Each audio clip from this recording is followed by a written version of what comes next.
Hello, and welcome to another episode of RayJ Reviews, a chance for you to learn about what I've been doing lately and hopefully want to get out and do some of these things yourself. Today I'm going to tell you about a very interesting event I got to attend in Kountze, Texas, actually in a ranch just a little bit south of there. It was syrup making.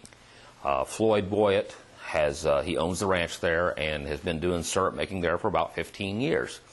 And although they do make syrup periodically, once a year they have a big gathering of friends and family and people he knows, and they get together and make syrup and just kind of enjoy cooking together, playing music, just a nice big family event.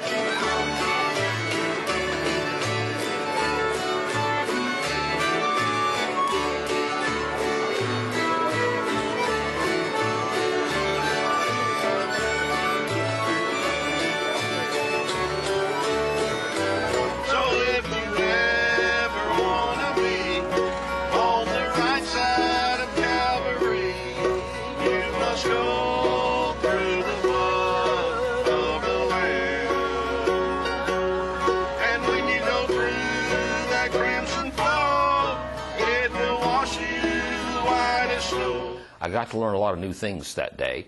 I learned a little bit more about how they actually make syrup, and I watched them do it. They ran some sugar cane through a press and got the juice out, and they put it in a vat and they boil it. And well, this gentleman here will tell you the whole process. First thing we have to do is strip it and cut it and get the cane here on the trailer. And then after we get it on the trailer, we try to make sure that frost doesn't get on it. We'll put it on into the mill. Mill's tractor driven. It's a commercial grade mill, an old mill, probably 100 years old. We'll wring the juice out. We'll put the juice in this vat. We'll cook it. We put about 75 to 80 gallons of juice in here. We end up with about 10 to 12 gallons of syrup. We have to skim the impurities off the syrup with skimmers, and then we will can it in pint jars or quart jars, whatever people choose to have. It makes a real good syrup for biscuits. Kind of like Floyd, it's maybe not the best on pancakes. Aunt Jemima may have us beat, but it's very good on biscuits. But that's a quick synopsis of how we do it. And I also learned a little bit about syrup making and how it fit in with the economy.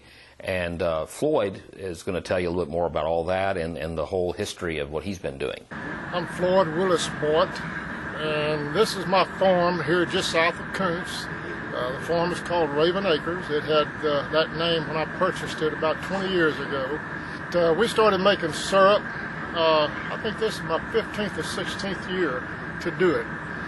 And I mainly got interested in this because of genealogical research. I'm a genealogist, and doing my family research, I started discovering a lot of my ancestors made syrup. There was always somebody in every community that would be the syrup maker.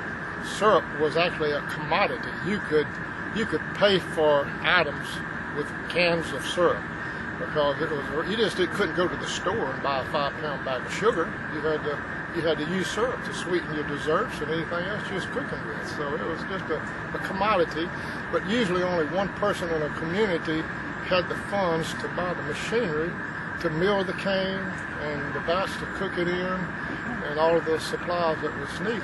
So everybody would bring their cane to that one spot in the community, and when that happened, they normally would have a party. And that's essentially what we're doing here. This is what you would have seen 100 to 200 years ago. The community getting together, having a meal, making syrup, and visiting and singing and just having a ball. And so that's what we do. Now at this farm, what they normally use is a tractor to run this belt-driven press to squeeze the juice out of the sugar cane. But there's also another thing that was used many years ago, about 100 years ago, and it was called a hit and miss gasoline farm engine. It's a very economical device for running presses like this or other machines. What's your name? Arthur Carter. Okay, and what brings you out here today? I come out here every year. It's just good friends. And this would have been a farm engine used in early teens. Matter of fact, it's dated 1914, so it's 100 years old this year.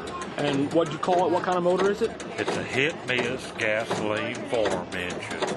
And what they were used for basically is everything. Anything you could belt it up to. A buzzsaw, a cane press, a churn, a water pump, anything. Like we use electric motors today. They didn't have electric motors. They used gasoline engines back then. And the reason being hit and miss was to save your batteries and your gasoline, because they had to take half a day to go to town to buy gasoline, and it used little dry batteries. And they won, you know, and it cost $69. Doesn't seem like much today, but back then, that would have, to us, it'd be about like 1,200 or even more than that. The ones that did the volley with the rifles are Sons of Confederate Veterans, and they're the Philip A. Work Camp out of Woodville, Texas, and I'm a member of that as well. And so these are friends of mine that come down in uniform and honor our Confederate ancestors by showing up and doing the volleys and taking care of teaching young men and even young ladies that want to shoot a black power rifle from the mid-1800s. They do that. They enjoy teaching the people about the history of the South. Hey. Hey. The Village Creek Cookers, who are a Dutch oven cooking club, and they're part of the Lone Star Dutch Oven Club, which is the Texas club of Dutch oven cookers. And we have been in existence probably, I'm going to say 10 years or more. And we meet here at my farm once a month on the second Saturday of each month and start gathering up in the afternoon, and we have a meal just before dark. And it's just a potluck thing. The members of the club and visitors come out and cook, and we just put it all together and have a meal and have fellowship. Just a good time.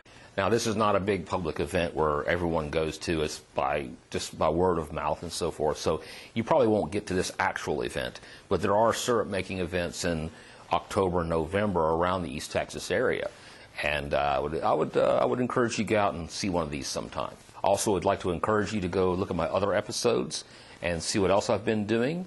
And but most importantly, I hope that you can get out and enjoy life.